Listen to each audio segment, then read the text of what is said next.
இந்த புண்ணாக்கு பாருங்கள் எப்படி இருக்குது பாருங்கள், நல்ல தகடாக இருக்குது பாருங்கள். ஸோ இந்த புண்ணாக்கில் வந்து புரத சத்து வந்து ரொம்ப அதிகமாக இருக்குது. சரிங்களா? ஸோ இந்த புண்ணாக்கு நம்ம என்ன பண்ணணும்னா, ஸோ இந்த ஒவ்வொரு புண்ணாக்கையும் ஒரு வெசில்ஸ் ஒன்று எடுத்துக்கோங்க. ஸோ இதில் பார்த்தீங்கன்னா அவ்வளோ புண்ணாக்கையும் இது பண்ணிவிட்டு அது வந்து ஓரளவு முழுகிற அளவுக்கு நம்ம தண்ணி ஊற்றணும். ஸோ அந்த மாதிரி ஓரளவு அது முழுகிற அளவுக்கு தண்ணி நம்ம ஊற்றுனோன்னு வச்சுக்கோங்க. இன்னொன்று இந்த பாத்திரம், இந்த வெசில்ஸ் எல்லாமே எப்போவுமே நல்ல நீட்டாக ஹைஜீனிக்காக வச்சுக்கோங்க. ஸோ ஏன்னா நம்ம கோழிகளுக்கு வந்து டிசீஸ் எதுவும் வராமல் இருக்கணும், ரொம்ப பாதுகாப்பாக கேர்ஃபுல்லாக இருக்கணும். ஸோ அப்படி இருக்கும்போது நம்ம ஒவ்வொரு விஷயத்தையும் பார்த்து பண்ணணும். நான் என்ன பண்ணுவேன், இந்த புண்ணாக்கை வந்து கிலோ கணக்கில் வாங்கிட்டு இந்த மாதிரி என்ன பண்ணிடுவேன், ஃபுல்லாக டம்ப் பண்ணி வச்சுட்டு வீக்லி ட்வைஸு இல்லைன்னா த்ரைஸு 3 தடவையாவது இல்லை 2 தடவை, மினிமம் 2 தடவை போதும். ஏன்னா அதுக்கு ரொம்ப கொழுப்பு இதாகிடக்கூடாதுல்ல. ஸோ அதனால் 2 தடவை என்ன பண்ணேன், ஒன்று இந்த சாதத்தில் இதை விரைவி வைப்பேன். இல்லைன்னா நம்ம எப்பவும் சாப்பாடு போடுவோம்ல, இந்த கம்பு, சோளம், கேழ்வரகு, மக்காச்சோளம், ஸோ அந்த மாதிரி போடுறோம்ல, ஒரு 7 இது எல்லாம் திரித்து வச்சுருக்கேன்ல. ஸோ அந்த மாதிரி இதில் இதை நல்லா விரைவி வைப்போம். கிட்டத்தட்ட ஒரு 5 hours 6 hours குறையாமல் இதை நல்லா ஊற வச்சுருங்க.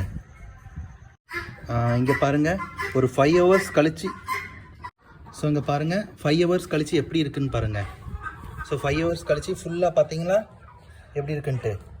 ஸோ இதான் பாருங்கள், இதில் என்ன பண்ணணும், கொஞ்சம் தண்ணியை மிக்ஸ் பண்ணிவிட்டு இது பண்ணணும். பாருங்கள் எப்படி இருக்குன்னு பாருங்கள். ஸோ இதெல்லாம் ரொம்ப கோழி விரும்பி சாப்பிடும். ஸோ இதெல்லாம் நம்ம என்ன பண்ணணும், நார்மலாக அந்த ஃபுட்டு இருக்குல்ல, நம்ம கொடுப்போம்ல எப்போவும் ரெகுலராக. ஸோ அந்த இது மேலே கொஞ்சமாக, இதில் கொஞ்சம், ஸோ இங்கே கொஞ்சம், தென் இதில் கொஞ்சம் அப்படி போட்டு மிக்ஸ் பண்ணி வச்சேன்னு வைங்க, கோழி நல்லா சாப்பிடும். நீங்கள் பாருங்கள், இப்போ அந்த புண்ணாக்கு எல்லாத்தையும் நான் கொடுக்குற அந்த ஃபுட்டில் இது பண்ணி ஆட் பண்ணிட்டேன். கொஞ்சம் வாட்டர் மட்டும் கொஞ்சம் மிக்ஸ் பண்ணேன். ஸோ இந்த மிக்ஸ் பண்ணியிருக்கேன்னா புண்ணாக்குங்கும் போது நல்லா ஒரு 5 hours கிட்ட ஊறிச்சா. ஸோ அப்படி இருக்கும்போது அதில் நல்ல நிறைய புரத சத்து நிறைய இருக்கிறனால கோழிகள் வந்து ரொம்ப விரும்பி சாப்பிடும். அதுக்கு ரொம்ப சத்து. ஸோ இந்த முட்டை போடுற கோழிலாம் கொஞ்சம் சீக்கிரத்தில் முட்டை போடும். ஸோ அந்த மாதிரி ஒரு இதெல்லாம் அந்த புண்ணாக்கில் இருக்குது. ஸோ இந்த மாதிரி விரைவி வச்சேன்னு வைங்க, அது எப்படி சாப்பிடுதுன்னு நம்ம பார்ப்போம். இந்த கோழி எப்படி சாப்பிடுதுன்னு பாருங்கள். இதெல்லாம் நாட்டுக்கோழியில் கட்ட ஜாதி இனம் பாருங்கள். இப்போ அந்த கூண்டுலேயும் பாருங்கள், அதுவும் நாட்டுக்கோழியில் கட்ட ஜாதி இனம்.